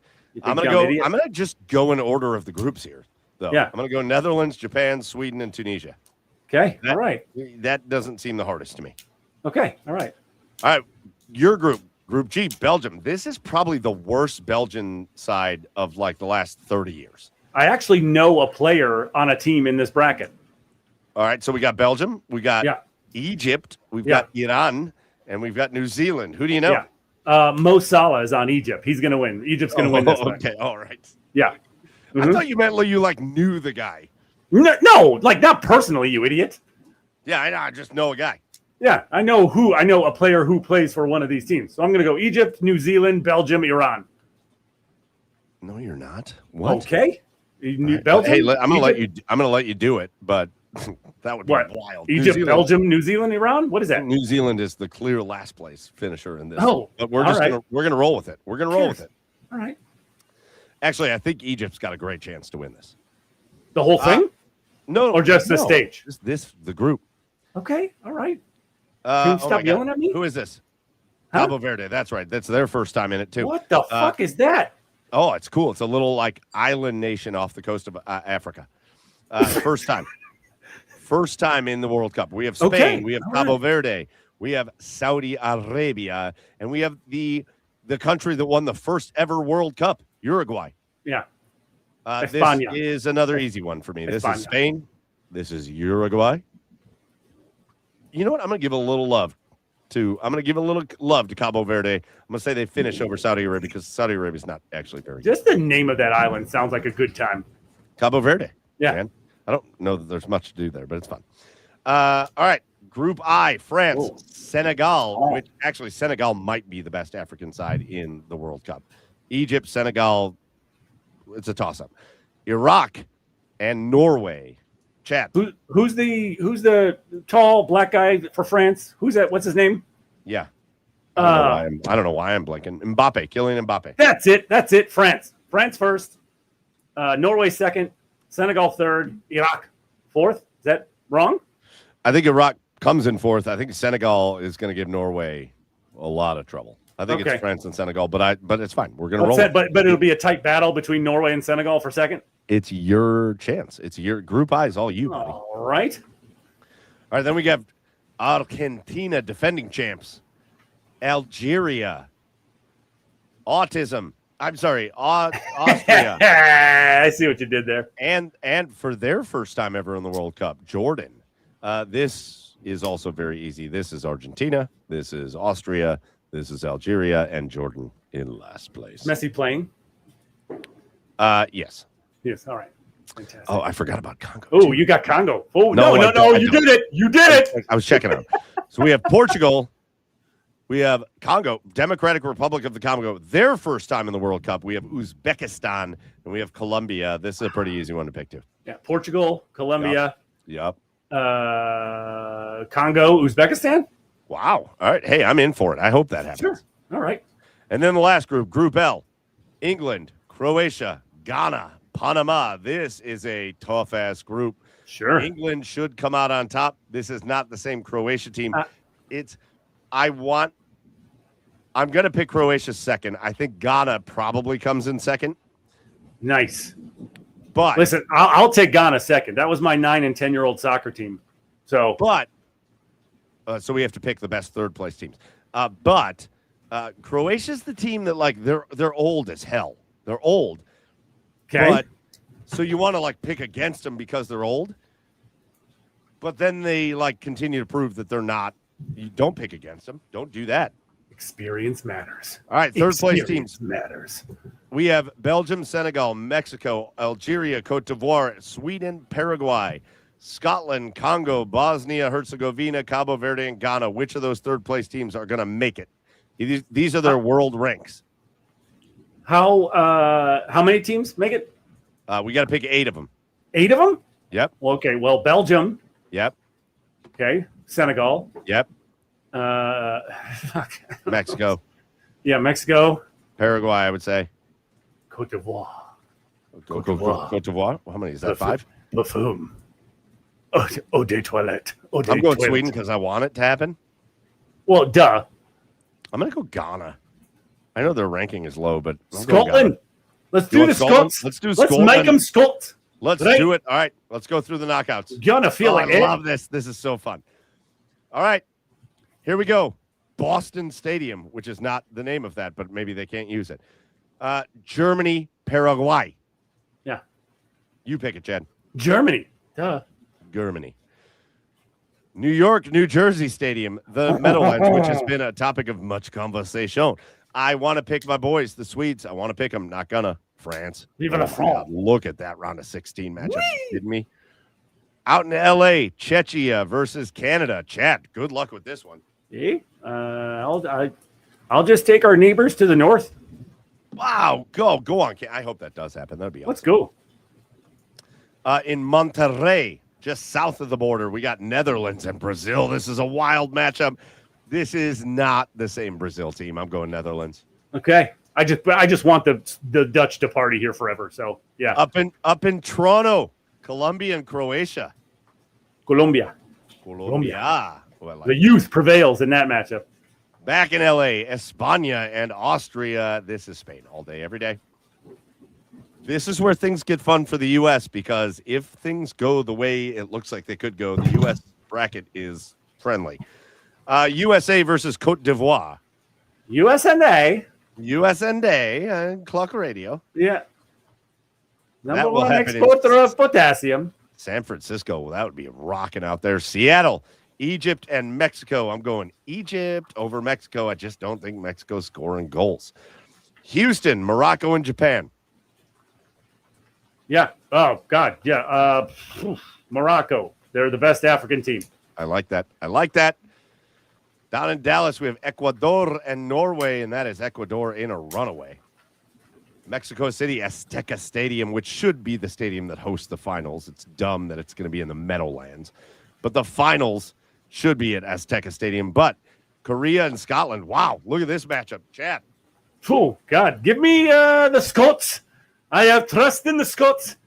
They could win that, and I'm not letting this opportunity pass by. We're going to England versus Scotland, the battle of William Wallace and Robert the Bruce. Scotland gets battered everywhere they go. Oh, let's go. All right, Miami. Oh, I love this because who plays in Miami Stadium? None other than Lionel Messi and his Argentina group against Uruguay. That is going to be big brother slapping little brother around Argentina. Vegas isn't going to let Argentina lose that one. Turkey and New Zealand. Oh, shit. Turkey. Easy. There you go. Yeah. Up in Vancouver, we have Switzerland and Belgium, and I think the Swiss take this from Belgium. I don't think Belgium's very good. And then in Kansas City, we have Portugal and Ghana. Yeah. Ronaldo's going to score 12 goals. 12 goals for Ronaldo. Yeah. All right, back to the top. Round of 16. Ooh, baby. I'm going Germany and France. This is a heavyweight fight. I love Germany. I love what they bring. I think France is a better overall side. I'm going France. You get in Houston. Where's that game? In Philly. You get in Houston, Canada and the Netherlands. Bye, Canada, right? Yeah. Goodbye. Bye. Up. Colombia and España, and I think this game will actually be a pretty damn good game. Colombia is really good. Spain is very good, but Spain is a better side. They're going to go. All right, up in Seattle, USA versus Egypt. Gotta be the Americans. USA. USA. All right. All right, back to the Meadowlands. We get Morocco and Ecuador, and I really like this matchup. Ecuador is kind of an up-and-coming team. Morocco is really solid. I'm going Ecuador, though. Going Ecuador. Back down to Azteca Stadium, and we get you get this matchup, Scotland and England. Let's go. England. Yep, the Lions are taking it. The Lions. Yeah. Down to Atlanta, Argentina and Turkey. Bye, Turkey. And back to Vancouver, Switzerland and Portugal. That's a great matchup. Ooh, yeah. Portugal. Ronaldo's finally going to make it to a World Cup final, a round of final 8, whatever. Quarterfinal. That's it. All right, so then we get France and the Netherlands. And, man, I don't know how to pick it. In Boston? I feel like... Does that matter? I feel like... Well, no, I just feel like the Netherlanders are going to just, make themselves at home at that city, and I would rather have them win. I'm going Netherlands. You get Spain and the USA in L.A. This is where the run ends. España. Bye. All right, Ecuador and England. Damn. I love the run for Ecuador, but I'm going England in Miami to make it to the semis, and they will take on the winner from Kansas City of Argentina and Portugal. Who you got? Argentina. It's a great-ass game. That's a good-ass game. All right, so I get to pick between the Netherlands and Spain, and I'm going Spain. I think Spain's the best side in the world. You get England and Argentina. Yeah. Is Ted Lasso coaching England? No. All right. Man. I don't know. Believe. England. I love it. I would have picked it. Let's go. I just think it's so hard to do back-to-back what Argentina, back-to-back World Cup titles. It doesn't happen very often. I love it. Is it really truly a back-to-back, though? I mean, it's 4 years apart. It is back-to-back. So then we get at the Meadowlands, which is a horrific place to play this, Spain and England. Does England finally get over the hump, or does Spain win the World Cup? I don't know. But what? First off, why is the Meadowlands a terrible place to play this thing? It's just the shitty. Look at all these places they're playing, right? I would. All right, New York City is better than Boston for a championship. I'd probably rather have it out in SoFi Stadium in LA. Yeah, definitely Monterey. Hell yes. Ooh, okay. Toronto, yeah, I'm in for that. Dallas, maybe. Seattle. Oh my God, I think Seattle would be an unbelievable place to have the final. I don't know. I think it sucks. I think Mexico City should have been the final. 100%. All right. Fair enough. All right, Spain or England? England. I'm doing it too. I want to give England a World Cup win. Okay. All right. I would love to see it happen. I'd love to see it happen. And that is our Garage Beers. We don't know what the hell we're talking about. Run through the World Cup. But sort of talking. But it starts tomorrow. So we're very excited. Tomorrow. Oh my God, I haven't seen the comments in a while, and it is just, it's going. All right, we're doing 2 more very quick games, Chad. Yeah. Because I pulled them up, and I want them here. I want it here. Okay. So we're going to start with what started it all, and it was. Am I showing it right now? Wait. Yes. Oh, the basketball. Okay. The 82-0 challenge. Yes. Chad. Yeah. Can we go 82-0? Are we going to do it together, or are we going to do our own teams? No, together. Okay. We have 3 shots to go 82-0. The best I've done so far is 78-4. That's my best team I've done. I did 82-0. I've done a couple 80-2s. Okay. Oh shit. Okay. Toronto of the 10s is it's an okay place to be. Yeah. But again, the way they order these, it's always by points per game. So you got to really dig in a little bit. But I think this one's pretty easy. I think you go Bosch at power forward. Thank you. Yep. That's what I would do. Yeah. All right, Chris Bosh, a power forward. Again, Cleveland of the 80s. That's not the greatest. It's not the greatest because it's the early parts of like the great players. Yeah. I mean, you go World Be Free, a point guard? No, I wouldn't. I think you're going to get a much better point guard at some point. I do not want Mike Mitchell. I'm probably going to go Brad Daugherty at center. All right. I mean, we could always redo the team in the era if you want. Nope, we're not doing redos. I'm going Brad Daugherty. All right. No redos. No redos. 0. Washington of the 90s. Oh, my God. Bernard King, pretty good-ass player. Chris Webber, pretty good-ass player. Mitch Richmond, pretty Sacramento. Well, was Sacramento Webber better than Washington Webber? Much better. Yeah. I probably would just do the small forward Bernard King. I mean, he's not the New York Knicks Bernard King, but he's still pretty good. Bernard King. The guy can light it up.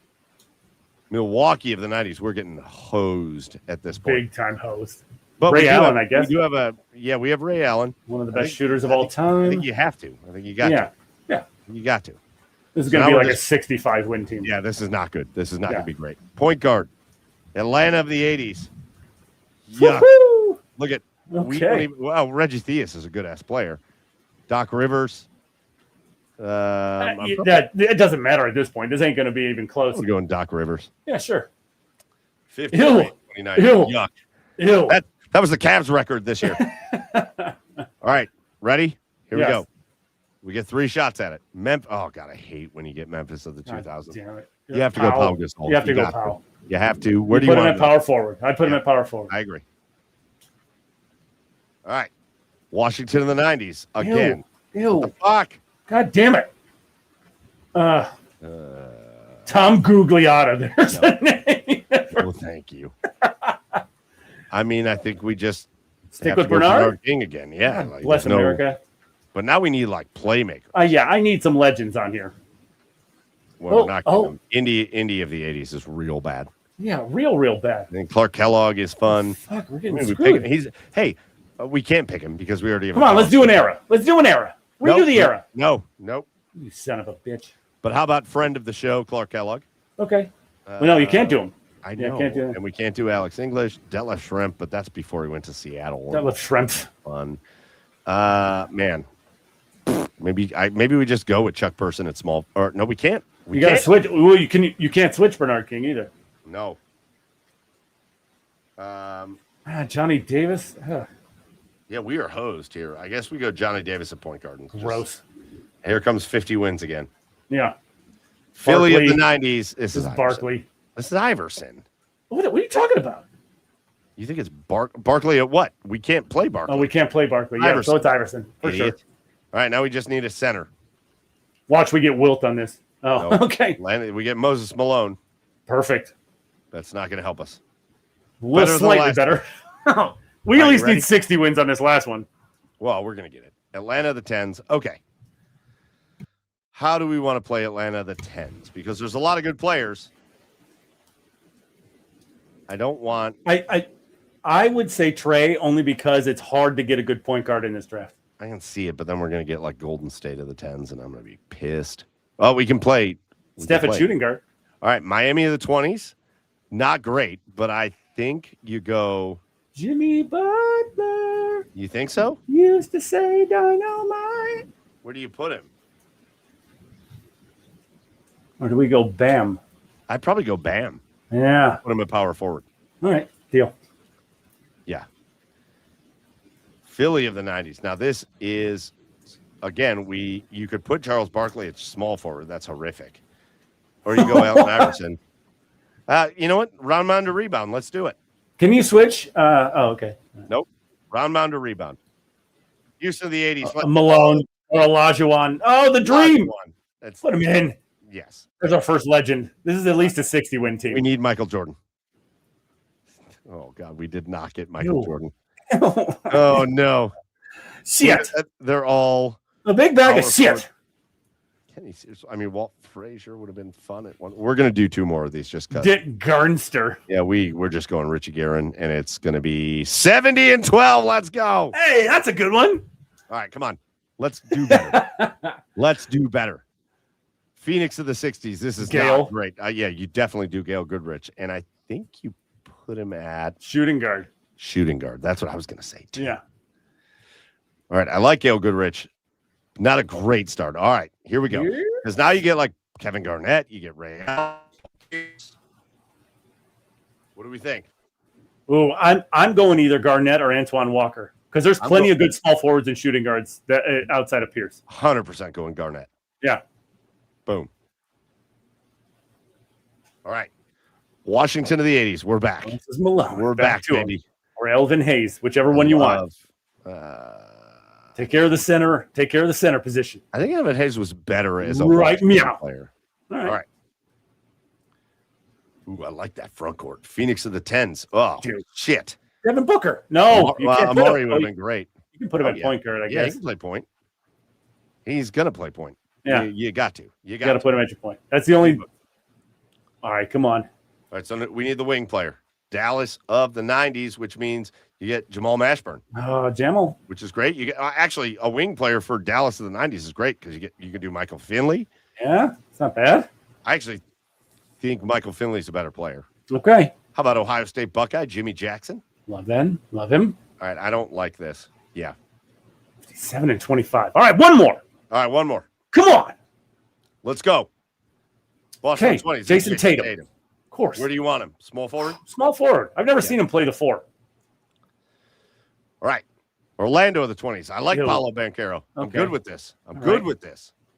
So far, it's an all-star team. Houston of the 20s. Kevin Durant. God, I fucking hate that. Yeah, I guess we go. I guess we put him at our shooting guard. Jesus Christ. Portland of the 10s. You get Damian Lillard. Game time. At the Let's point. Get center. Give us Wilt. Give me Wilt. Yes, give me Wilt. You can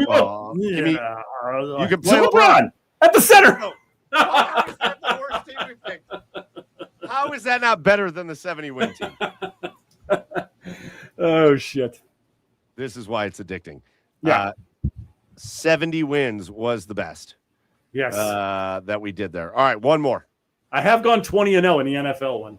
One more. Because I want to make sure we're doing this properly. Yeah. So we're doing this one more time, and then we're getting out of here. But, Chad. Yeah. 20-0, baby. Let's go. Did you have you gone 20-0 yet? No, I have not. Yeah. You want to hear my 20-0 team? Nope. Okay. Here we go. 20-0. It was Dan Marino at quarterback. I got Sean Alexander at running back. Dan Marino's throwing to Calvin Johnson and Andre Johnson. Jason Witten and Tiki Barber at the flex. Come on. Wait, we can do any of these. Okay. Whoa, what? Oh, this is different. They changed it. They fixed it. Way different. All right, Pittsburgh. Oh, I love this. Well, then give me, please, Troy Polamalu. Yeah. Hell yeah. Yes. Oh, this is much better than what it was before. Green Bay of the 2000s. You got Brett Favre. Do you want him as the quarterback? I mean, you got Greg Jennings, Donald Driver. I kind of want Donald Driver. Ooh. His favorite receiver, Brett Favre. You think Donald Driver should be one of the receivers that we're going to get out of this?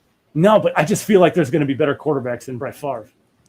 Because I feel like that's not going to go 20-0 because of all the interceptions he throws. All right, Donald Driver, wide receiver 2. All right, Seattle of the 20s. I mean, you take your linebacker here. Yeah, Grabby Wagner. Grab Wagner. Wagner.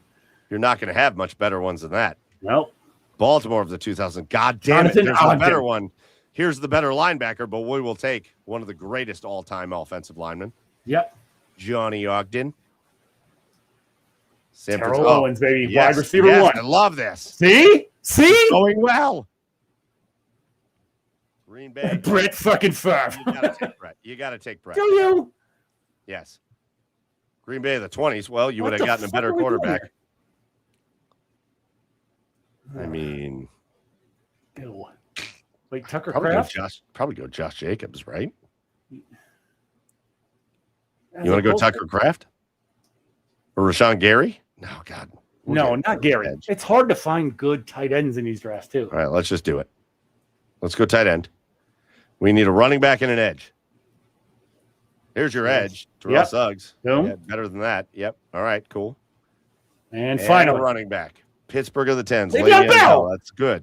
14 and 6. Not bad. Not enough playmakers. 14 and 6. Not enough playmakers. I agree. All right, let's go again. New Orleans of the 20s. Alvin Kamara, easy. Yeah, it kind of sucks. Yeah, Cam Jordan, maybe? Yeah. That's the best player on that list.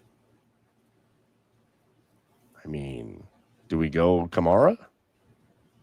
I think we can get a better running back than this. Yeah. I think we can get a better edge, too, but I like Cameron Jordan. All right, Peyton Manning, 2000. Peyton fucking Manning. Manning, let's go. Okay. Tony Gonzalez, tight end. Yes, easy pick.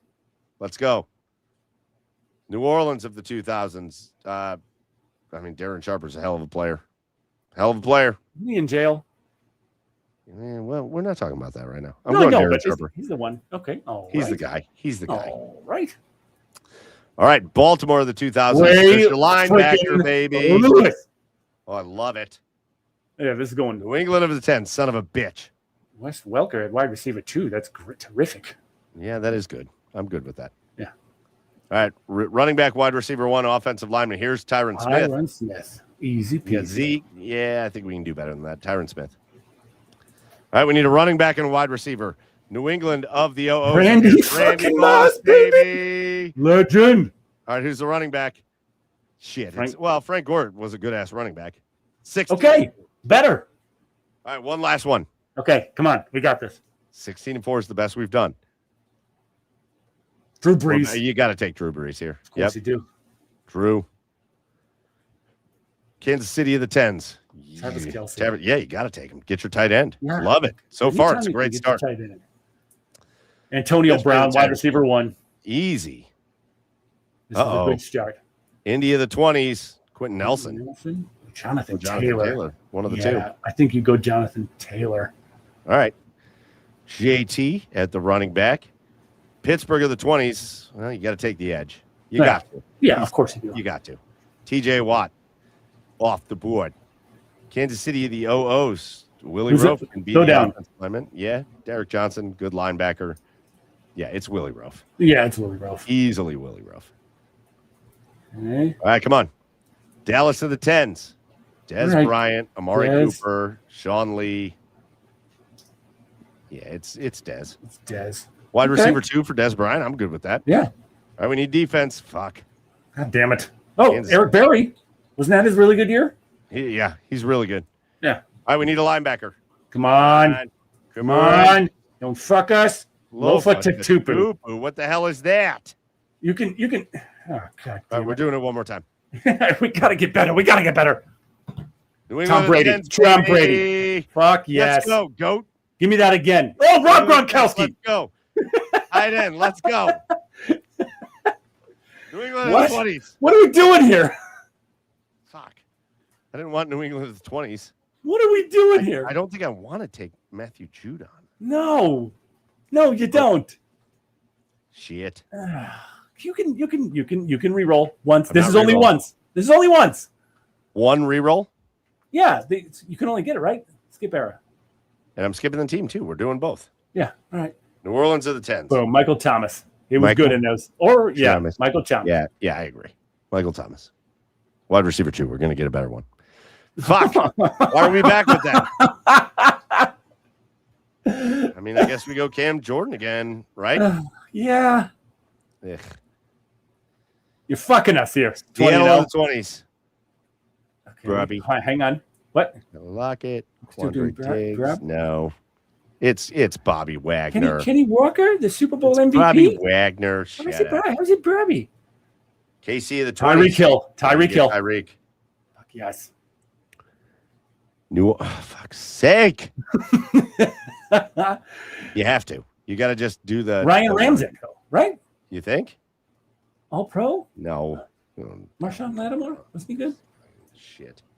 Hey, Charles Woodson. Let's go. Hall of Famer. Give us a good offensive lineman, you pricks. Yeah, Marshall Yanda. Love that. What the fuck? All right, last one. You pick, then I pick. Go. Okay. Christian McCaffrey. Yeah. Ooh, you sure not Trent Williams? Oh, no. Yeah, get your O-lineman. You pick it. Fuck. Okay. McCaffrey. Damn. Yeah. All right. Worked out. It worked out. It worked out. Trent? That's you. That's your pick. Huge. Oh, well, I took Trent. All right, Yeah. Green Bay of the Tens. Aaron Rodgers. Damn. Yep. Ayahuasca, baby. Let's go. KC of the Tens. Ooh. You got to take Travis Kelce here. Get your tight end. You're good. Taking him. All right, your pick. Pittsburgh of the 20s. Yeah, TJ Watt. TJ Watt. You got to take him. He's a 97 overall. Why do we keep getting the same KC teams? of the 20s, I'll take Tyreek Hill. Yeah, why do we keep getting the same goddamn teams? Yeah, what are we doing here? What? KC of the 10s, you want Tyreek Hill again? Can we do it? Yeah, you can. Can we do double Tyreek? You want to? Yes. Let's go. Yes, Micah Parsons! Oh, my God, we're going forever and oh. Oh, son of a bitch. We took everybody already. Nate Clemens. Ugh. 18-2. Okay. That was better. I feel good about it. I feel good. I feel good about it. Yeah. Oh, Chef Brian Cate said, where do I go for the 82-0 challenge? Just go Google 82-0. It'll be the first thing that comes up. All right. Well, we didn't go 82-0 and we didn't go 20-0, but I think we did pretty good. I think we got 70-12 and then 18-2. Not bad. Not bad. Not bad at all. All right. That's going to do it for episode 316. But before we get out of here, I don't know what I'm doing. We got to do our cheers of the week. So, Chad, I went first for asshole of the week. You go first for cheers of the week. Yeah, I'm sure I had other cheers lined up that I thought about, but I'm going to cheers my daughter. This weekend, man, we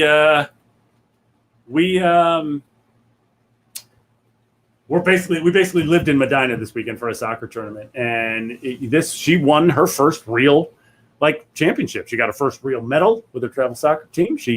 Let's go. Yeah, she improved tenfold, and I just got to cheers her because she dealt with some real emotions that sports brings out. Right, she dealt with frustration, she dealt with disappointment, right? Because she didn't play very much in the first couple of games, but then she found a solution. It was so mature of her. She found a solution in the way she could contribute for the team. Asked her coach to switch positions, and she was a catalyst to win this championship for them. So, shout out to Hazel. Beers, Hazel. Yeah, shout out to my daughter for just evolving as a human, man. It was awesome. Hell yeah, that's awesome. That's a deep cut. I'm going to go with a shallow cut, but you know what? I'm going to cheers. I'm going to do something almost sacrilegious. I'm going to cheers a division rival. But here we sit on June 10th, 2026, and after the Cleveland Guardians get swept by the Yankees, they lose 4 games in a row. The team that has been the model of ineptitude in Major League Baseball the last several years, the Chicago White Sox in June sit in first place in the AL Central. And listen, I don't want them to be there at the end of the year. I don't think they're going to be. But as of right now, I'm giving them a cheers. You know what? A team that's gone through as much as they've been through and as bad as they've been and as bad of decisions that they made really good decisions this offseason, and they have turned themselves into a good-ass baseball team.